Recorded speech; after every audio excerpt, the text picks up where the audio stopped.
وعلیکم السلام ورحمۃ اللہ.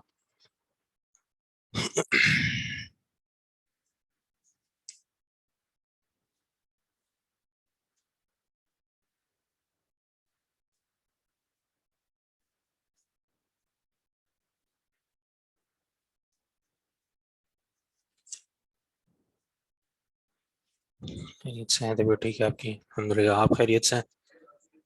جی ہاں جی جی.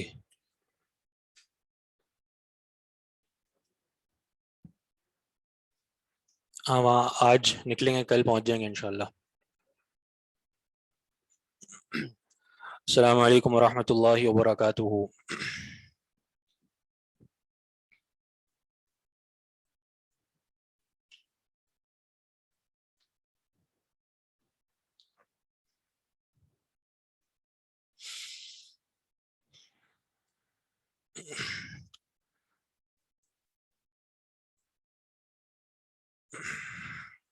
دو دن ہماری کلاس نہیں ہو سکی تھی، تو اس میں آپ لوگوں نے پڑھا تھا یہ سنن نسائی پڑھی تھی یا کوئی اور ہی پڑھا، کوئی اور کتاب پڑھی تھی؟ اچھا پڑھیں. کہاں سے؟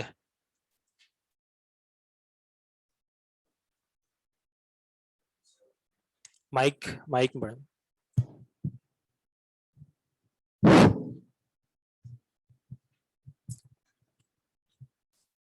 97 جی قرات جی. کریں. ان الحمد للہ اما بعد ان يحيى المازني انه قال لعبد الله بن زيد بن عاصم وكان من اصحاب النبي صلى الله عليه وسلم وهو جد عمرو بن يحيى هل تستطيع ان تريني كيف كان رسول الله صلى الله عليه وسلم يتوضأ؟ قال عبد الله بن زيد نعم. فدعا بوضوء فأفرغ على يديه فغسل يديه مرتين ثم تمزمز واستنشق ثلاثة ثم غسل وجهه ثلاثة ثم غسل يديه مرتين إلى المرفقين ثم مسح رأسه بيديه فأقبل بهما وأدبر بدأ بمقدم رأسه ثم ذهب بهما إلى قفاه ثم ردهما حتى رجع إلى المكان الذي بدأ منه ثم غسل رجليه.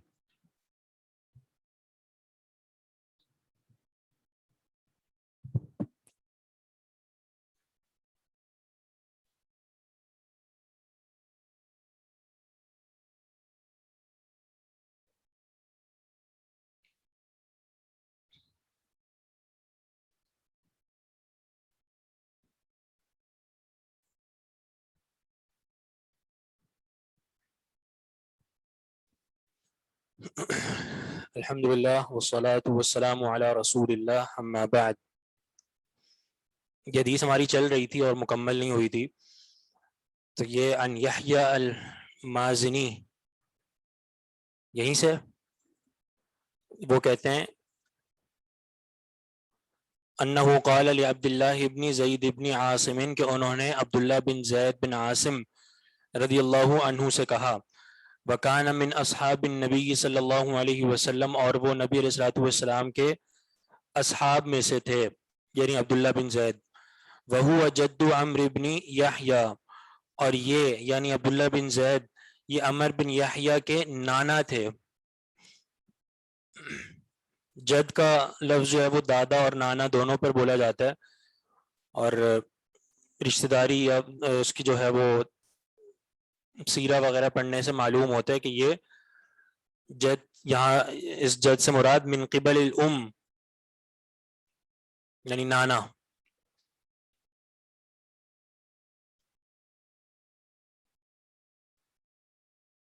یحییٰ المازنی کے جو بیٹے ہیں عمر، تو عبداللہ بن زید ان کے نانا ہوئے. تو یحییٰ سے عبداللہ بن زید کا کیا تعلق ہوا پھر؟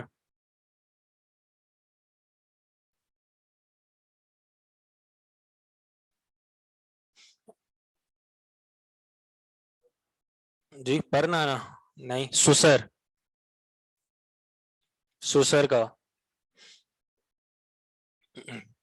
یہ رشتے جو ہے وہ سمجھنا اور سمجھانا جو ہے نا ایک بڑا مشکل کام ہے. تو انہوں نے عبداللہ بن زید جو کہ صحابی تھے ان سے کہا، کیا کہا؟ هل تستطيع، کیا آپ اس بات کی استطاعت رکھتے ہیں، طاقت رکھتے ہیں، یعنی آپ کیا اس طرح کر سکتے ہیں، ان توری یعنی یہ کہ آپ مجھے دکھائیں، ان توری یعنی یہ کہ آپ مجھے دکھائیں. رآ یرا معنی ہوتا ہے دیکھنا، اور ارا یوری معنی ہوتا ہے دکھانا، یہ باب فعال ہے. ان توری یعنی یہ کہ آپ مجھے دکھائیں، کیف کان رسول اللہ صلی اللہ علیہ وسلم یتوضأ، کس طرح نبی علیہ الصلوۃ والسلام وضو کیا کرتے تھے.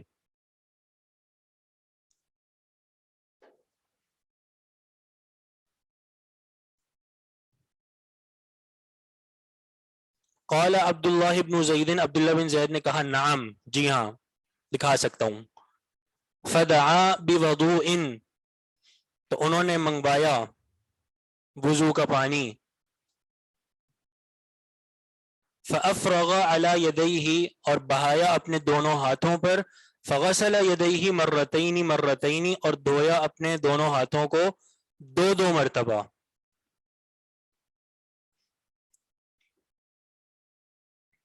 معنی کچھ اعضاء جو ہیں وہ دو مرتبہ بھی دھوئے جا سکتے ہیں، یہ بھی ثابت ہے. ثم تمضمض واستنشق ثلاثا، پھر مضمضہ اور استنشاق کیا 3 مرتبہ.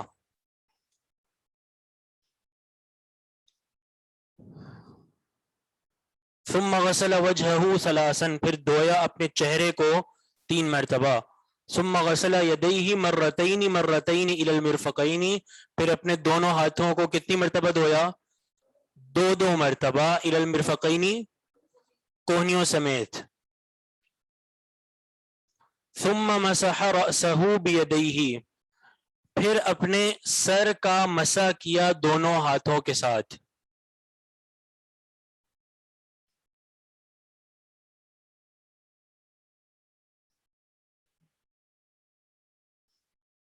فَأَقْبَلَ بِهِمَا وَأَدْبَرَ.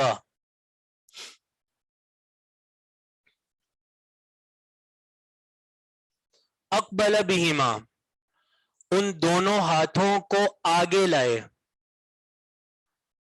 وَأَدْبَرَ، اور ان دونوں ہاتھوں کو پیچھے لے گئے.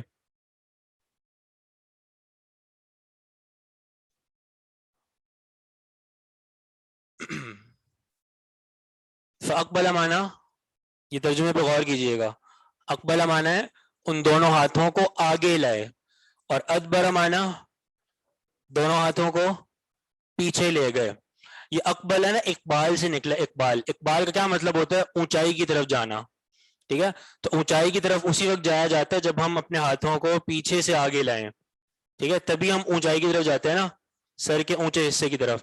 یہ ہے اقبال، یعنی سر کے پچھلے حصے سے اپنے ہاتھوں کو آگے لانا، یہ اقبال ہے. اور ادبار کیا ہے؟ ہاتھوں کو پیچھے لے جانا، یعنی یہاں سے جو آپ ہاتھوں کو پیچھے لے جاتے ہیں وہ ادبار ہوتا ہے. فَأَقْبَلَ بِهِمَا، اپنے ہاتھوں کو آگے لائے. وَأَدْبَرَ، اور اپنے ہاتھوں کو پیچھے لے گئے. ٹھیک ہے، اور آپ کس طرح مسح کرتے ہیں؟ پہلے آپ آگے لے جاتے ہیں یا پیچھے لے جاتے ہیں؟ پہلے پیچھے لے جاتے ہیں پھر آگے آتے ہیں، ایسے ہی ہے نا؟ تو یہاں پہ کیا ہے؟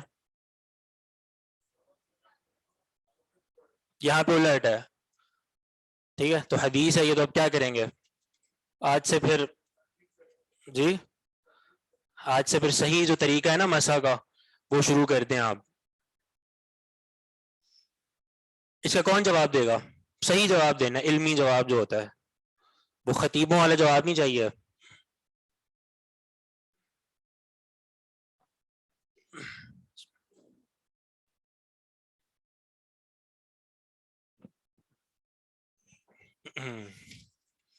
جی،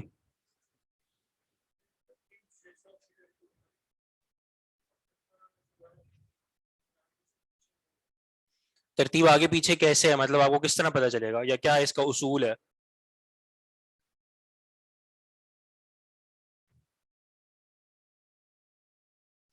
اچھا، حدیث میں آگے وضاحت ہے اس کی. ٹھیک ہے، آگے ایک نے کہا بھی ہے کہ آگے وضاحت ہے، وہ تو ٹھیک ہے آگے وضاحت ہے، لیکن آپ نے اس لفظ کو بھی تو کلیئر کرنا ہے نا، فَأَقْبَلَ بِهِمَا وَأَدْبَرَ کو.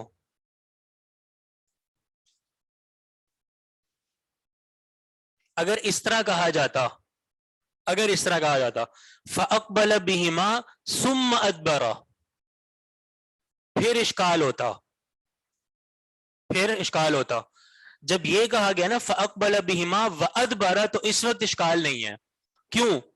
کیونکہ واو جو ہے، واو جو عطف کرتا ہے اور جمع کرتا ہے، اس واو میں ترتیب کا ہونا ضروری نہیں ہوتا. جیسے مثال کے طور پہ کوئی شخص بتائے جاء زید و عمر و بکر و خالد، یہ سب لوگ آئے، تو اس کے بتانے کا مقصد صرف یہ ہے کہ یہ سب لوگ آئے ہیں. اس کا مقصد ہرگز یہ نہیں ہے کہ پہلے زید آیا، پھر بکر آیا، پھر عمر آیا، پھر خالد آیا.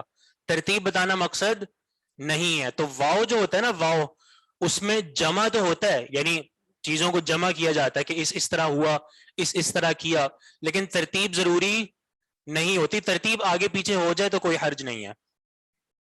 جیسے پہلے عمر آیا اور پھر زید آیا، لیکن کہنے والے نے الٹا کہہ دیا جاء زید و عمر، تو ٹھیک ہے کیونکہ اس نے واو استعمال کی ہے. واو میں ترتیب ضروری نہیں ہوتی. سما ترتیب کے لیے آتا ہے، سما. ٹھیک ہے، یعنی اگر وہ یہ کہے جاء زید ثم عمر، زید آیا پھر عمر آیا، تو اب یہاں پہ اس نے ایک تو جمع بھی کیا زید اور عمر کو آنے میں، اور دوسرا ترتیب بھی اس نے اپنے سامنے رکھی ہے کہ پہلے آنے میں کون تھا؟ زید تھا، اور اس کے بعد عمر آیا. ٹھیک ہے، تو واو میں ترتیب ضروری نہیں ہوتی.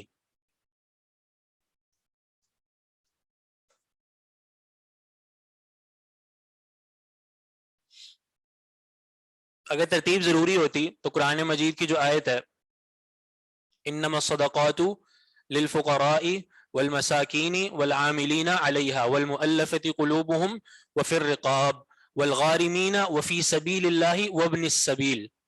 یہ 8 مصارف زکوٰۃ ہیں کہ آپ ان 8 میں سے کسی کو زکوٰۃ دے سکتے ہیں. اگر واو ترتیب کے لیے ہوتی نا تو اس کا مطلب یہ ہوتا کہ سب سے پہلے تم نے زکوٰۃ کے لیے دیکھنا ہے کس کو؟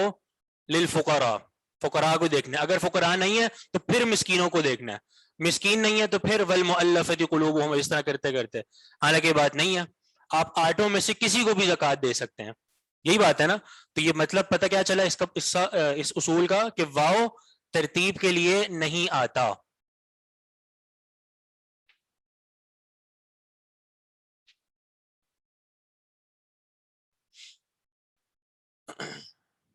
اچھا، یہ 3 حروف آتے ہیں عطف کے لیے، 3 حروف، اور تینوں کا جو معنی ہے نا وہ الگ الگ ہے. الگ الگ سے مطلب یہ کہ تینوں کا فائدہ الگ الگ ہے. ایک ہے واو. واو جو ہے وہ صرف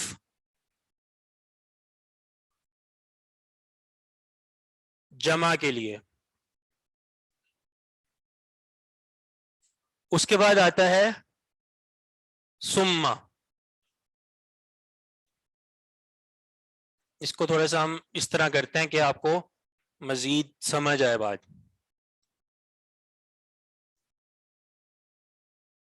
واو آتا ہے تجمیع کے لیے. تجمیع مطلب وہی جمع کر دینا. ٹھیک ہے، جمع کر دینے کے لیے آتا ہے واو. ثم آتا ہے ترتیب کے لیے. ثم کس کے لیے آتا ہے؟ ترتیب کے لیے. اور پھر اگلا حرف ہے فا. اس میں مزید فائدہ ہے، مزید معنی ہے، وہ ہے ترتیب مع التعقیب. ترتیب مع التعقیب. ترتیب مع التعقیب کا مطلب یہ ہے کہ فا میں ایک تو ترتیب بھی ہوتی ہے اور ترتیب کے ساتھ ساتھ تعقیب بھی ہوتی ہے. تعقیب کا مطلب ہوتا ہے پے در پے. ٹھیک ہے، کیا بولیں گے اس کو؟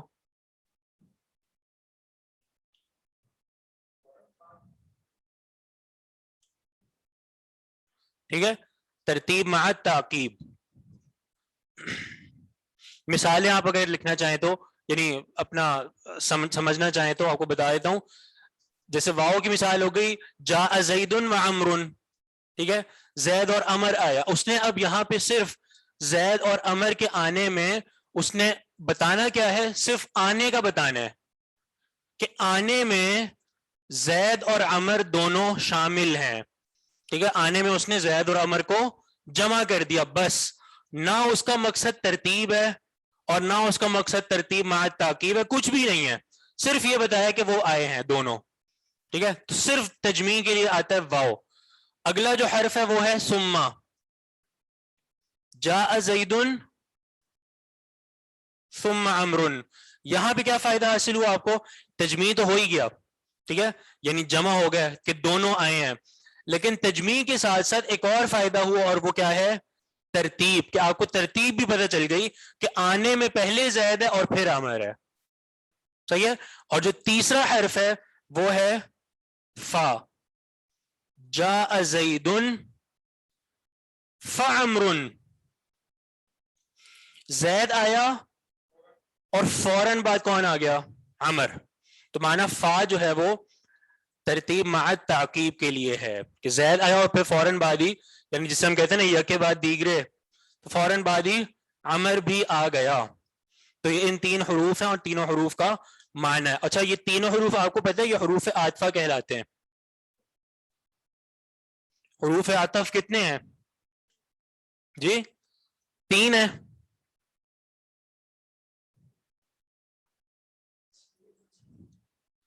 جی 6 10 حروف عطف 10 ہیں. کون کون سے ہیں؟ کون سنائے گا؟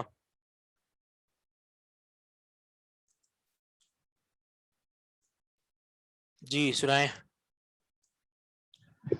وافا ثم حتى أو بل لكن إماء. ترتیب سے نہیں سنایا آپ نے.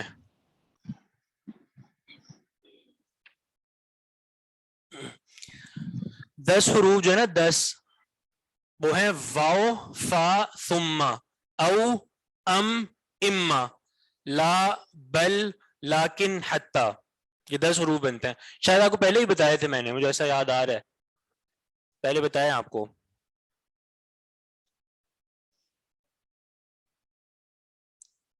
واو فا ثم جو یہاں پہ تینوں آپ نے پڑھے ہیں. آگے او او ام اما لا بل لیکن حتی.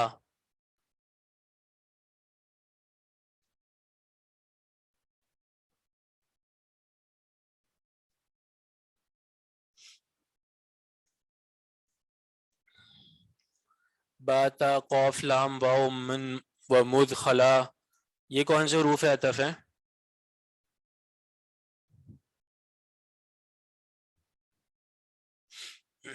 چلے بہرحال ابھی ہم لوگ حدیث تو پوری کریں اپنی, حدیث وہیں رہ گئی.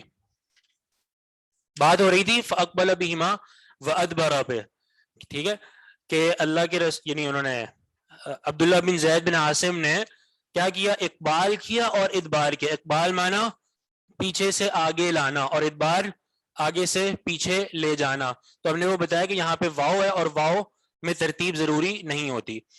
آگے اب اس مسئلہ کی وضاحت خود کر دی ہے, کس طرح کیا. تاکید نہیں ہے, تعقیب ہے, آخر میں با ہے, با.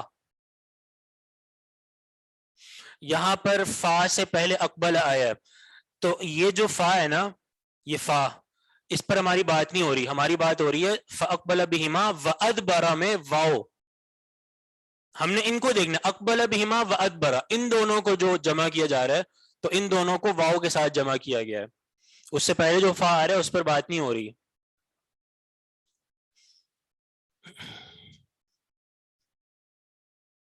وہ جو فا ہے وہ وہی ہے جو آپ نے جو عطف والا بھی پڑھا ہے, یعنی مسا کیا اس طرح کہ اس کا یعنی انہوں نے اقبال کیا اور ادبار کیا.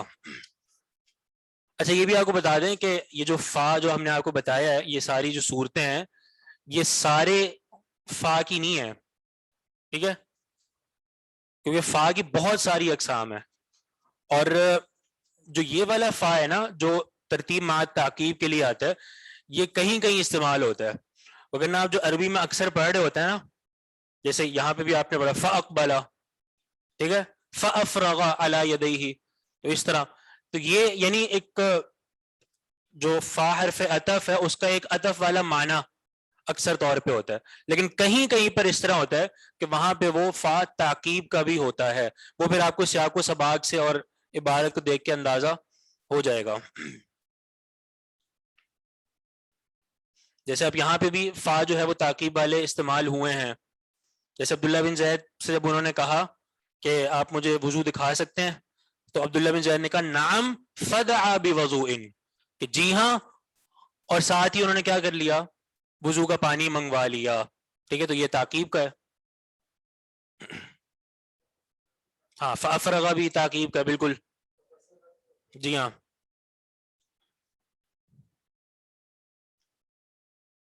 اچھا, فاقبل بہما وادبر, اقبال کیا یعنی اپنے ہاتھوں کو پیچھے سے آگے لائے, وادبر اور آگے سے پیچھے لے گئے.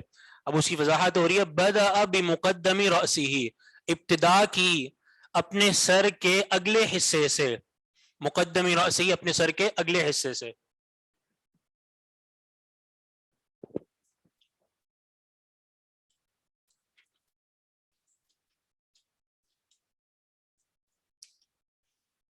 مقدم رأسی اپنے سر کے اگلے حصے سے.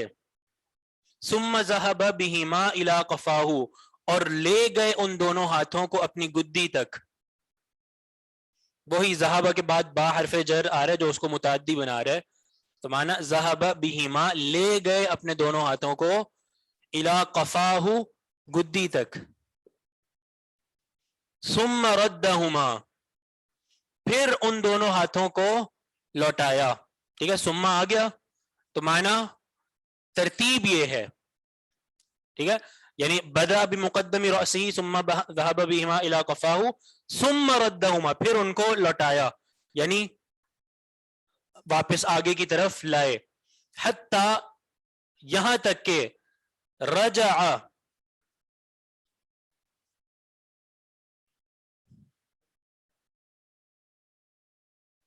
حتی رجع یہاں تک کہ پہنچے الی المکان الذی بدأ منہ اس جگہ کی طرف جہاں سے انہوں نے ابتدا کی تھی شروع کیا تھا. حتی رجع یہاں تک کہ پہنچے الی المکان اس جگہ کی طرف الذی بدأ منہ جہاں سے انہوں نے ابتدا کی تھی. بدأ کا مطلب ہے ابتدا کی شروع کیا. ثم غسل رجلیہ پھر دھویا اپنے دونوں پاؤں کو.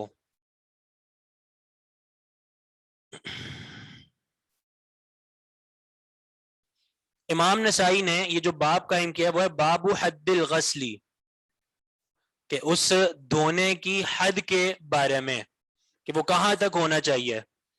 ٹھیک ہے تو کہاں تک ہونا چاہیے وہ انہوں نے جو استدلال کیا وہ کس لفظ سے کیا ہے یعنی بات ہو رہی ہے یدین کے ہاتھوں کے دھونے کی. جی کہاں تک ہوگا جی الی المرفقین یہاں تک یعنی اس کو کوہنیوں سمیت یہاں تک آپ نے ہاتھوں کو دھونا اور یہی امام نسائی کا اس سے استدلال ہے. قفاہ مانا ہے گدی.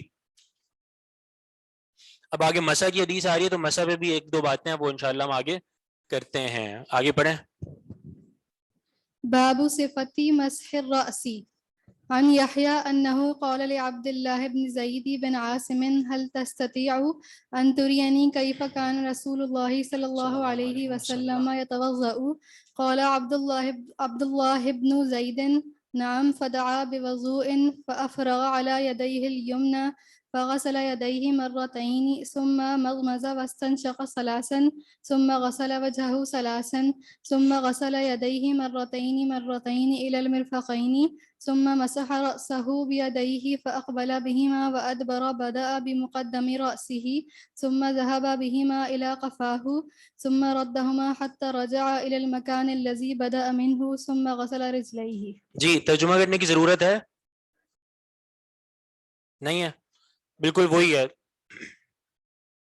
باب صفتی مسح الرأس مسح کے طریقے کے بارے میں. ٹھیک ہے صفہ کا معنی طریقہ.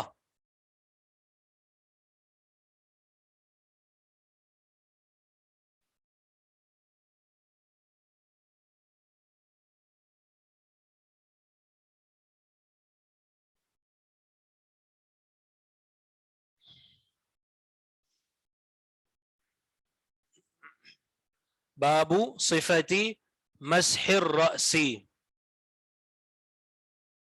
مسح کے طریقے کے بارے میں.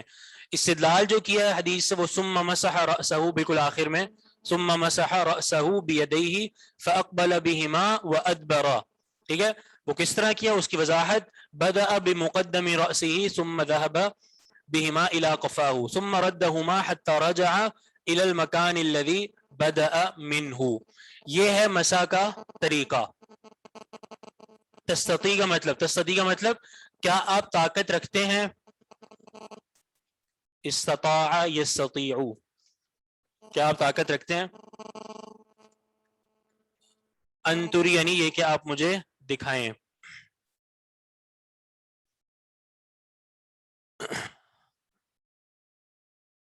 اچھا اب چونکہ یہ باب ہے مسح کے طریقے کے بارے میں تو یہیں پر وہ بات کر لیں کہ مسح کا جو طریقہ ہے اس میں آپ کہاں سے ابتدا کرتے ہیں سر کے مسح کی.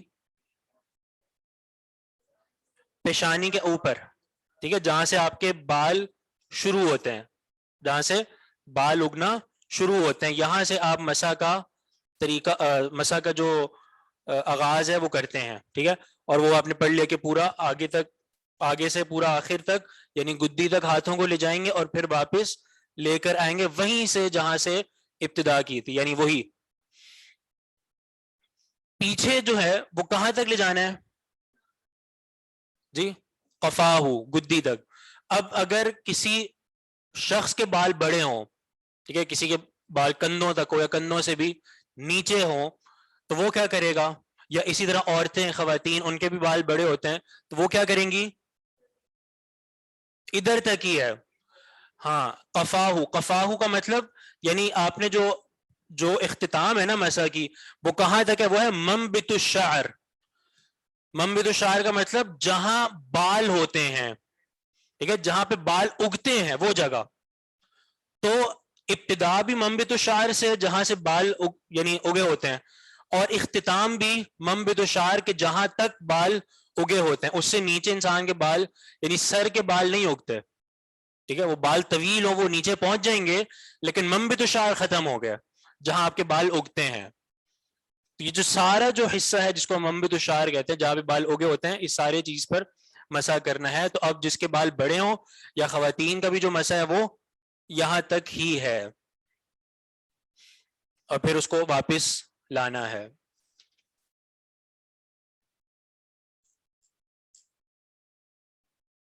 خواتین کے مسح کے حوالے سے آگے ایک اور بات بھی ہے، اس کا تو خیر امام نسائی نے الگ سے باب بھی قائم کیا، تو اس پہ ہم بات کریں گے.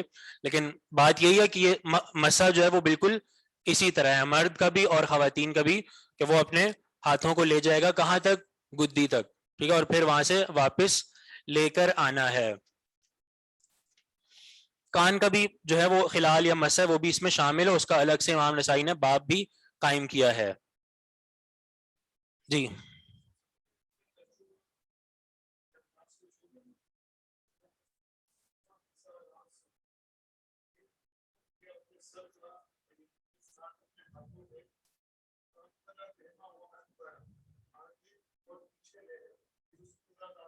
جی جی جی جی ایسے ہی ہے. جی ہاں، ترجمہ یہی کریں گے، یعنی اقبل آگے لے گئے اور ادبرہ پیچھے لے گئے.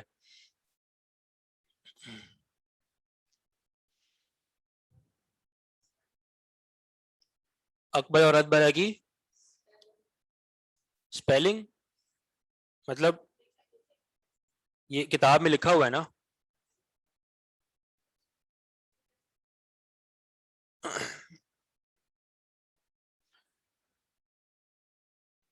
آگے بڑھیں.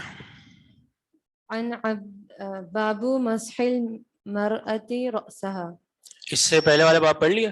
سر وہ شاذ لکھا ہوا ہے، لکھی ہوئی نہیں ہے. اچھا وہ روایت نہیں ہے آپ کے پاس؟ جی ٹھیک ہے، چلیں اچھا وہ بچ گیا آپ لوگ. بس اس میں یہ ہے، یہ جو شاذ والی جو روایت ہے اس میں یہ ہے کہ اس میں ہے ومسح برأسہ مرتین، کہ سر کا مسح کیا 2 مرتبہ.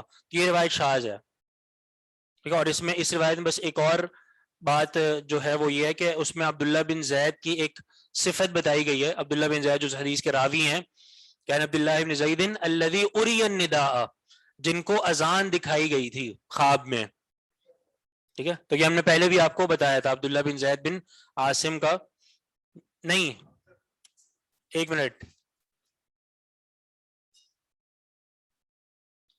ہاں یہی بات بتانی تھی، چونکہ روایت شاذ ہے نا یہ، تو عبداللہ بن زید بن عاصم کے بارے میں انہوں نے جو یہ بات کہی ہے الذی اری النداء، کہ ان کو اذان دکھائی گئی تھی، یہ بات بھی غلط ہے. کیسے غلط ہے؟ جی کیا نام تھا ان کا؟ جی عبداللہ بن زید بن عبد ربہ، ٹھیک ہے، جن کو اذان دکھائی گئی تھی وہ صحابی تھے. تو یہ عبداللہ بن زید یہ والے نہیں ہیں، ٹھیک ہے. تو یہ بھی ایک غلطی تھی اس سند میں.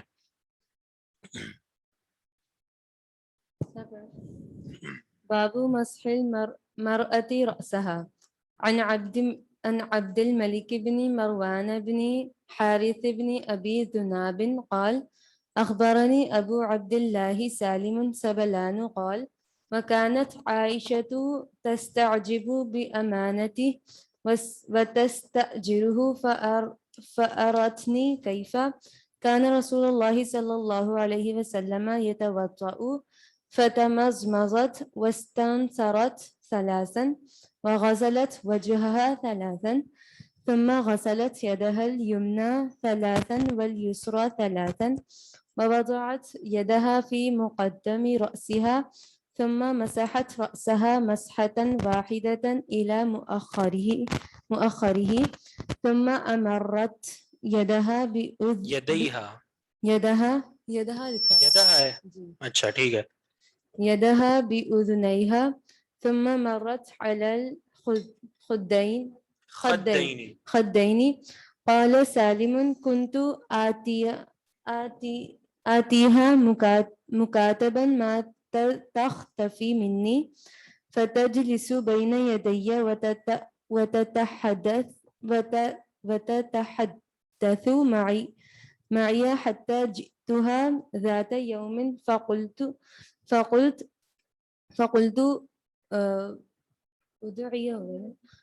ادعي لي بالبركة يا أم المؤمنين قالت وما ذاك قلت أعتقني الله جی قالت بارك الله لك وأرخت الحجاب دوني فلم أرها بعد ذلك اليوم.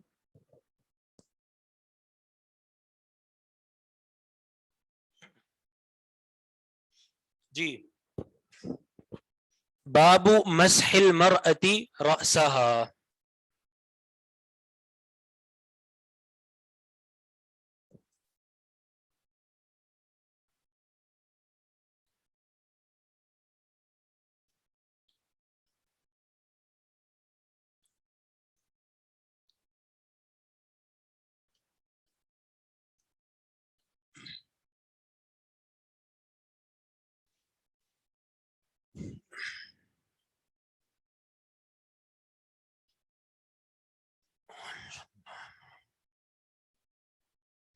یہ ایک بات آئی ہے وہو جد عمرو ابن یحییٰ کے حوالے سے علامہ وحید الزماں کی کسی نے ذکر کی ہے. وہ یہ ہے کہ یہ جو عبداللہ بن زید بن عاصم ہیں جن کے بارے میں کہا جا رہا ہے کہ وہو جد عمرو ابن یحییٰ، تو یہ عمر بن یحییٰ کے نہ دادا ہیں نہ نانا ہیں، بلکہ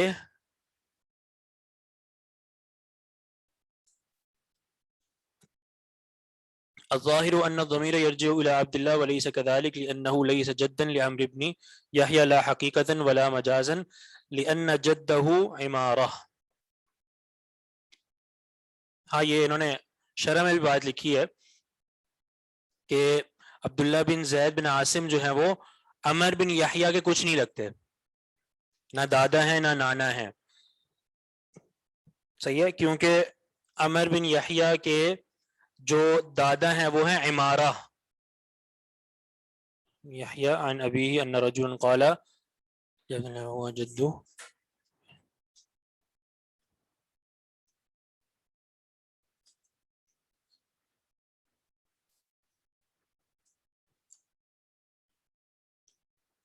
یرجع الى السائل لا الى عبد اللہ المسئول.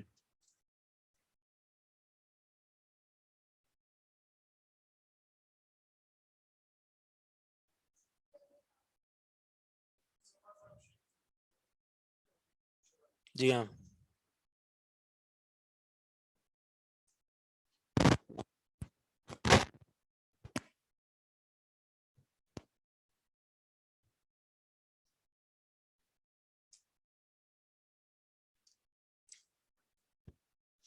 وہ یہی کہتے ہیں کہ یہ مطلب جو ضمیر ہے نا وہو جدو عمرو بن یحییٰ، یہ ضمیر عبداللہ بن زید کی طرف نہیں جا رہی، یعنی ان کے بارے میں نہیں بتایا جا رہا کہ وہ عمر بن یحییٰ کے جد ہیں، بلکہ یہ کسی اور سائل کی طرف لوٹ رہی ہے. یرجع الی السائل لا الی عبداللہ المسئول. فجمع بین هذه روایت الحافظ ابن حجر فتح الباری حسن فلیرجع الیہ. چلیں اس کو انشاءاللہ مزید دیکھ کے پھر آپ کو بتاتے ہیں. جی باب مسح المرأة رأسها. یہ باب ہے عورت کا اپنے سر پر مسح کرنے کے بارے میں.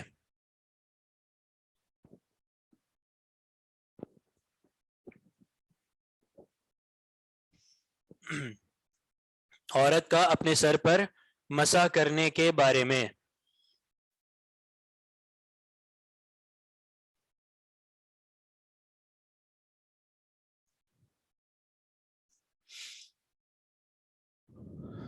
مسح مجرور کیوں ہے؟ کیونکہ وہ اس کو ہم نے مضاف الیہ بنایا باب کا. اور رأسہا اس پر نصب اس لیے آ رہا ہے کیونکہ یہ مسح کا مفعول بن رہا ہے. مس جو ہے وہ مصدر ہے اور یہ یہاں پہ مصدر کا مفعول بن رہا ہے. اچھا، اب یہاں پہ ایک سمجھنے والی بات ہے اور وہ یہ کہ امام نسائی نے جو حدیث ذکر کی ہے یہاں پر اس باب کے تحت، انہوں نے اس سے یہ استدلال کیا کہ جو عورت کے سر کا مسح ہے وہ مرد کے سر کے مسح سے الگ ہے.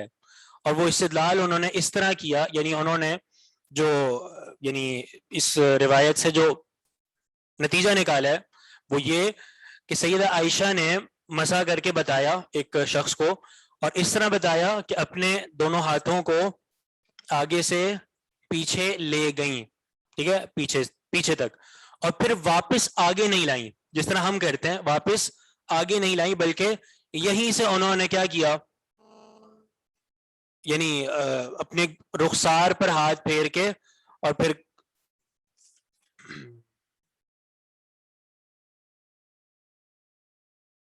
جی یعنی کانوں پہ خلال کر کے اس کے بعد آخر میں اپنے رخساروں پر ہاتھ پھیر لیا. بس کہنے کا مقصد یہ ہے کہ اس حدیث میں یہ ذکر نہیں ہے کہ سیدہ عائشہ اپنے ہاتھوں کو پیچھے سے آگے بھی لائی ہیں.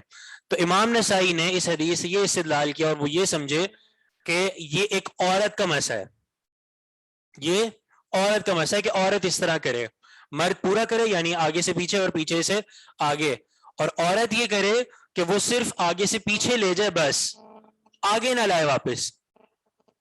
ٹھیک ہے، تو اس پہ مزید ہم بات کرتے ہیں، حدیث جب پوری پڑھ لیں گے تو ہمیں سمجھ آ جائے گا کہ کیا بات صحیح ہے. ان عبد الملک ابن مروانہ، آگے کیا ہے، ابن الحارث ابن ابی ذناب، آگے قال اخبرنی ابو عبداللہ سالم سبلانو. ٹھیک ہے، یہ سالم بن عبداللہ یہ ان کا لقب تھا، سبلان ان کو کہا جاتا تھا. ابو عبداللہ سالم جو ہے ان کا پورا نام ہے سالم بن عبداللہ اور ان کا لقب تھا یہ سبلان. جی جی ہاں جی جی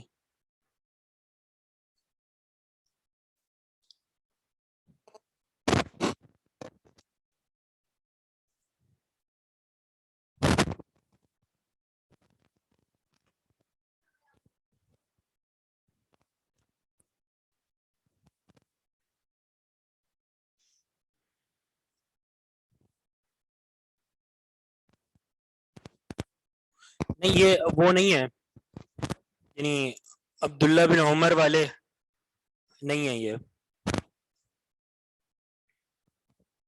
کوئی اور ہیں. سبلان کا مطلب پوچھا ہے، سبلان بس سبل سے ہے، سبل تو ویسے اس کو کہا جاتا ہے کیا کہتے ہیں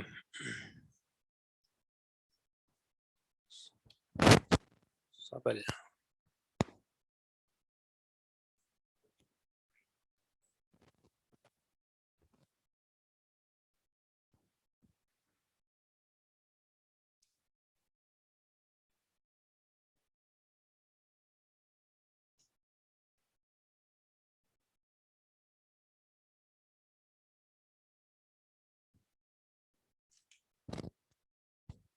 معلوم کسی نے کچھ کہا وہ نہیں ہے اس پہ لقب پہ.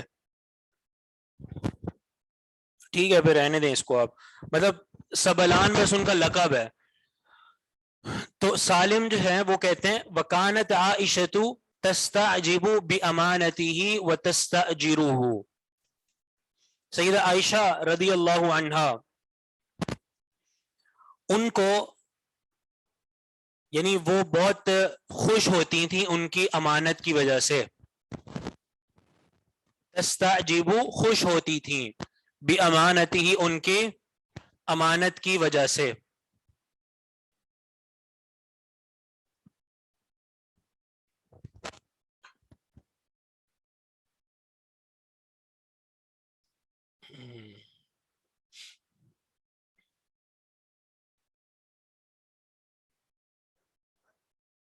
جی وہی بات ہے، یعنی امانت دار ہونے کی وجہ سے عائشہ رضی اللہ عنہ ان کو پسند کرتی تھیں. وَتَسْتَأْجِرُهُ اور ان سے اجرت پر کام لیا کرتی تھیں. یعنی عائشہ رضی اللہ عنہ سالم سے اجرت پر کام بھی لیا کرتی تھیں.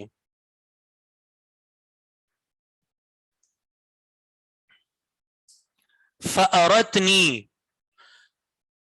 تو مجھے انہوں نے دکھایا، یعنی عائشہ رضی اللہ عنہ نے دکھایا. سالم بن عبداللہ ہے کہ عبداللہ بن سالم؟ سالم بن عبداللہ، یعنی کنیت بھی ان کی وہی ہے ابو عبداللہ، لیکن ان کے والد کا نام بھی عبداللہ تھا، یعنی پھر اس طرح بنے گا ابو عبداللہ سالم بن عبداللہ. فارتنی تو انہوں نے مجھے دکھایا کیف کان رسول اللہ صلی اللہ علیہ وسلم یتوضأ کہ نبی علیہ الصلوۃ والسلام کس طرح وضو کیا کرتے تھے. یہ اب آپ نے غور سے دیکھنا ہے. کون سا؟ یہ جملہ کہ نبی علیہ الصلوۃ والسلام کس طرح وضو کیا کرتے تھے. اب وہ نبی علیہ الصلوۃ والسلام کا وضو بتا رہی ہیں. فتمضمضت تو انہوں نے کلی کی، واستنصرت ثلاثا اور ناک کو جھاڑا 3 مرتبہ، یعنی وہی استنشاق کرنے کے بعد استنصار کیا. وغسلت وجہہا ثلاثا اور دھویا اپنے چہرے کو 3 مرتبہ. ثم غسلت یدہا الیمنی ثلاثا پھر دھویا اپنے دائیں ہاتھ کو 3 مرتبہ. والیسری ثلاثا اور بائیں ہاتھ کو 3 مرتبہ. ووضعت یدہا اور رکھا اپنے ہاتھ کو فی مقدم رأسہا اپنے سر کے ابتدائی حصے پر، سامنے والے حصے پر. ثم مسحت رأسہا مسحتا واحدتا پھر اپنے سر کا مسح کیا 1 مرتبہ الی مؤخرہ اپنے سر کے آخری حصے تک، یعنی پچھلا حصہ جو ہے وہاں تک مسح کیا.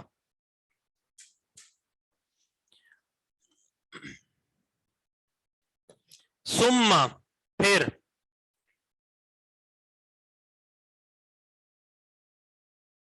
امرت یدیہا باذنیہا پھیرا اپنے دونوں ہاتھوں کو اپنے کانوں میں. امرت پھیرا،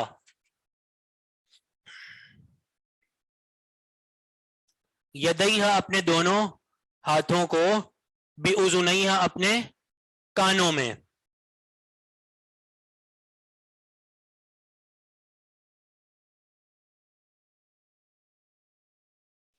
ثم مرت علی الخدین پھر پھیرا علی الخدین اپنے رخساروں پر، اپنے دونوں رخساروں پر.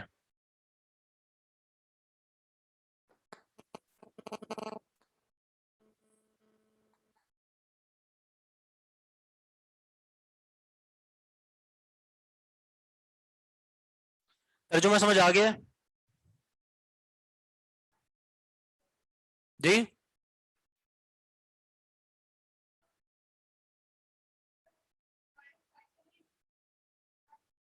کوئی رشتہ نہیں تھا؟ ہاں یہ سوال آیا ہے کہ عائشہ رضی اللہ عنہا نے جو سالم کو وضو کر کے دکھایا تو ان سے پردہ کیوں نہیں کیا؟ پردہ اس لیے نہیں کیا کیونکہ سالم عائشہ رضی اللہ عنہ کے غلام تھے. سالم عائشہ رضی اللہ عنہ کے غلام تھے اور غلام سے پردہ شریعت نے معاف رکھا ہے.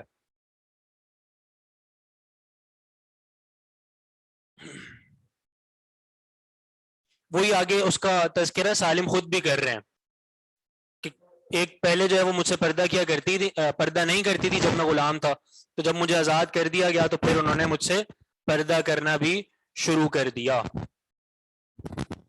اچھا یہاں پر جو بات ہے وہ یہ ہے کہ سیدہ عائشہ نے وضو کر کے جو دکھایا تو انہوں نے مسح میں کیا کیا کہ مسح میں انہوں نے صرف اپنے ہاتھوں کو آگے سے پیچھے لے گئیں اور اس کے بعد واپس آگے نہیں لائیں, پھر کانوں کا خلال کیا اور اس کے بعد اپنے رخساروں پر دونوں ہاتھوں کو پھیر دیا. تو اس سے امام نسائی نے یہ استدلال کیا کہ یہ عورت کا مسح ہے,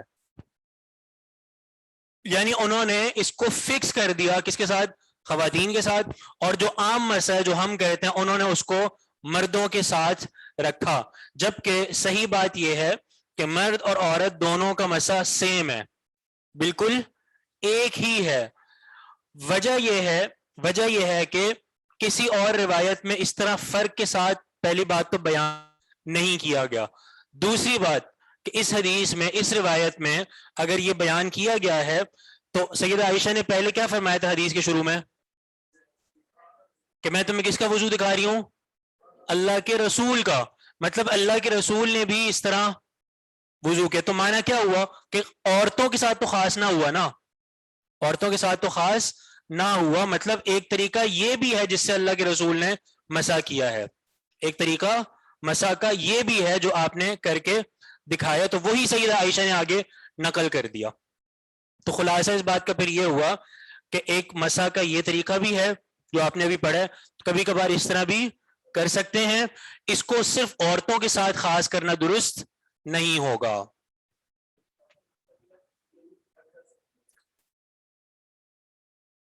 ہاں اس طرح کر سکتی ہے, لیکن وہ یہ نہیں کہہ سکتی کہ یہ مطلب خاص ہو گیا عورتوں کے ساتھ, ایسا نہیں ہے. مطلب عورتیں اگر کرنا چاہیں تو وہ اس طرح کر سکتی ہیں, لیکن یہ کہنا درست نہیں ہوگا کہ یہ عورتوں کا مسح ہے یا یہ عورتوں کے ساتھ خاص ہے, ایسا نہیں ہے.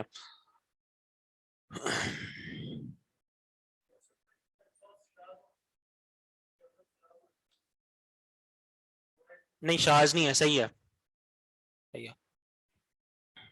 رخسار مطلب ہوتا ہے گال, رخساریں یہ ہوتی ہیں گالیں. اچھا ایک اور یعنی یہ سوال ہے کہ جو رخساروں پر ہاتھ کیوں پھیرا, یعنی مسح کر لینے کے بعد اپنے گالوں پر ہاتھ کیوں پھیرا, تو اس کے بارے میں علماء کہتے ہیں کہ یہ ایک عادتاً انہوں نے اس طرح کر لیا کہ یہ کوئی مسح کا طریقہ نہیں ہے, یعنی عادتاً انہوں نے ایسے گالوں پر ہاتھ پھیر لیا, تو اس کا مطلب یہ نہیں ہے کہ یہ مسح کے ساتھ کوئی جز ہے یا مسح میں کوئی شامل حصہ ہے. جی ہاں, ہاں بے خیالی میں جیسے ہوتا ہے, بے خیالی میں آپ نے ایسے کر دیا, یا ہم لوگ داڑھی پہ ہاتھ پھیر لیتے ہیں, تو یہ مطلب بے خیالی سی بات ہے, تو اس کو بھی راوی نے بیان کر دیا. دیگر روایت کسی بھی روایت میں اس طرح نہیں ہے. نہیں شاذ نہیں کہیں گے اس کو, شاذ تو وہ ہے نا کہ آپ ایک بات ہی غلط کر دیں کوئی, یعنی یہ ہوئی ہے لیکن عائشہ نے اس کو کیا جو ہے وہ ایک عادتاً کر لیا یا بے خیالی میں کر لیا.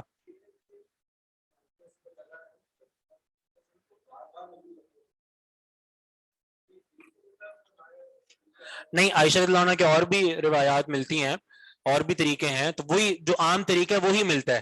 ایک طریقہ انہوں نے یہ بھی بتایا جو بھی آپ نے پڑھا ہے. معنی خلاصہ یہ ہوا کہ امام نسائی کا جو یہ کہنا ہے کہ یہ عورتوں کا مسئلہ یہ درست نہیں ہوگا, بلکہ ہم اس کو عام ہی رکھیں گے, اس کو ہم عام ہی رکھیں, کبھی کبھار اس طرح بھی کر سکتے ہیں. قال سالم, سالم کہتے ہیں کنتو آتیہا, میں آیا کرتا تھا ان کے پاس. کن کے پاس؟ عائشہ رضی اللہ عنہا کے پاس. مکاتبن, اس حال میں کہ میں مکاتب ہوتا تھا.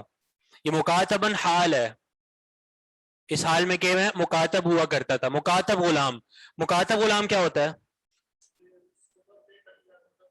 جی؟ ایک ایگریمنٹ ہوتا تھا مالک کے درمیان اور غلام کے درمیان. تو مثال کے طور پہ اگر تم نے مجھے اتنے پیسے کما کر دے دیے, 1000 درہم یا 1000 دینار مجھے کما کر تم نے لا کر دے دیے, تو تم آزاد ہو. ٹھیک ہے, تو اس ٹائم پیریڈ تک وہ مکاتب غلام کہلاتا تھا. ٹھیک ہے, یہ ہوتا تھا مکاتب. مکاتب کتابت سے لکھا گیا, کتابت کا مطلب ہوتا ہے لکھنا پڑھنا, لکھنا. تو وہ اسی ایگریمنٹ اور اس لکھت پڑھت کی وجہ سے اس کو مکاتب غلام کہا جاتا تھا, کہ اس کے ساتھ ایک ایگریمنٹ ہو جاتا تھا کہ تم اتنے پیسے مجھے کما کر لا کے دو گے تو تم آزاد ہو جاؤ گے. تو میں ان کے پاس مکاتب کی حالت میں آیا کرتا تھا. ما تختفی منی, وہ مجھ سے پردہ نہیں کرتی تھی. ظاہر غلام تھا تو غلام سے پردہ معاف ہے, تو وہ مجھ سے پردہ نہیں کرتی تھیں. ما تختفی نہیں پردہ کیا کرتی تھیں مجھ سے. جی پردہ مراد ہے یہاں پہ. فتجلس بین یدیّ وہ میرے سامنے بھی بیٹھتی تھیں. وتتحدث معی اور مجھ سے باتیں بھی کرتی تھیں. حتی جئتها ذات یوم یہاں تک کہ میں ایک دن ان کے پاس آیا. فقلت اور میں نے کہا ادعی لی بالبرکتی میرے لیے دعا کر دیجئے برکت کی. یا ام المؤمنین اے ام المؤمنین. ادعی میرے لیے دعا کر دیجئے یہ امر کا صیغہ ہے واحد مؤنث کا صیغہ. ادعی دعا کر دیجئے میرے لیے برکت کی اے ام المؤمنین. قالت تو عائشہ رضی اللہ عنہ نے فرمایا وما ذاکا ایسے کیوں کہہ رہے ہو کیا بات ہے. وما ذاکا یعنی کیا ہوا. قلت میں نے کہا اعتقنی اللہ مجھے اللہ نے آزاد کر دیا ہے. یعنی جو وہ کتابت ہوئی تھی جو مکاتب غلام تھا میں تو اب میں آزاد ہو چکا ہوں. قالت تو عائشہ رضی اللہ عنہ نے فرمایا بارک اللہ لک اللہ تعالیٰ آپ کے لیے برکت نازل کرے آپ کو برکتوں سے نوازے. وَأَرْخَتِ الْحِجَابَ دُونِي اور انہوں نے لٹکا دیا پردے کو دونی میرے سامنے.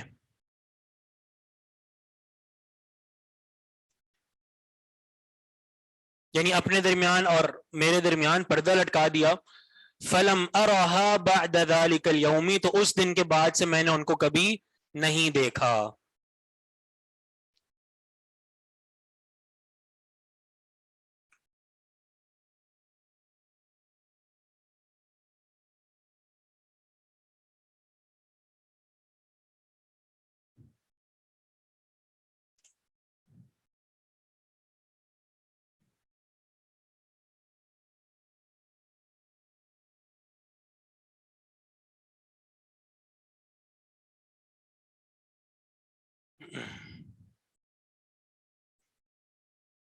یہ بھی دلیل ہے چہرے کے پردے کی. جی ہاں بن سکتی ہے.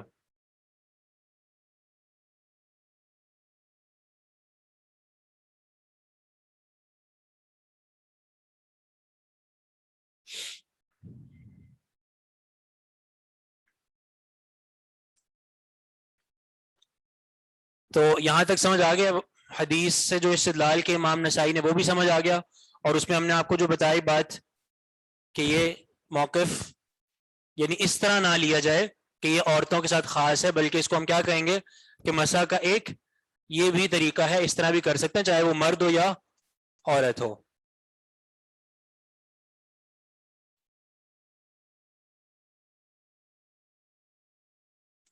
اس کو ہم کس طرح کہیں گے کہ یہ عورتوں کے ساتھ خاص نہیں ہے کیونکہ نبی علیہ الصلوۃ والسلام سے منسوب کیا ہے. سیدہ عائشہ نے نبی علیہ الصلوۃ والسلام سے منسوب کیا ہے. ارخت کا ماضی کیا ہو سکتا ہے. ارخت خود ماضی ہے. ارخا یرخی سے ماضی ہے. ارخت جو ہے نا یعنی ظاہر ہے ماضی کے سیغے بہت سارے ہیں نا تو یہ ارخت کا واحد مؤنث کا سیغہ ہے. ارخا ارخیا ارخو ارخت.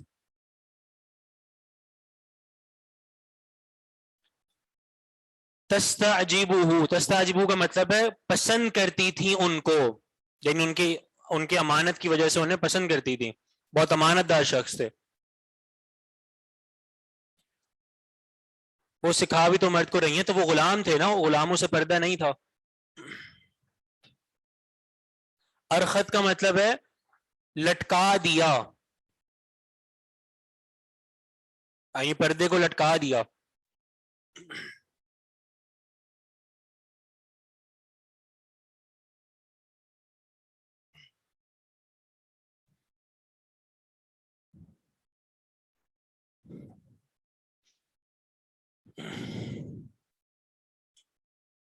سالم ابو عبداللہ کا نام ہے. جی ہاں نام ہے ان کا.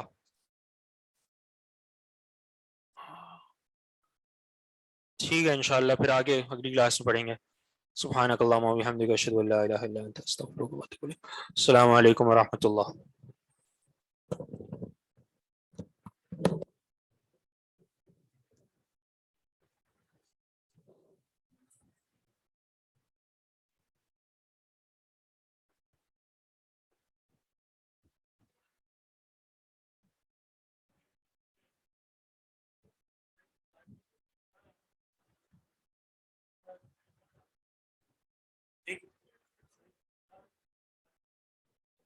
دونوں ہیں میرے پاس.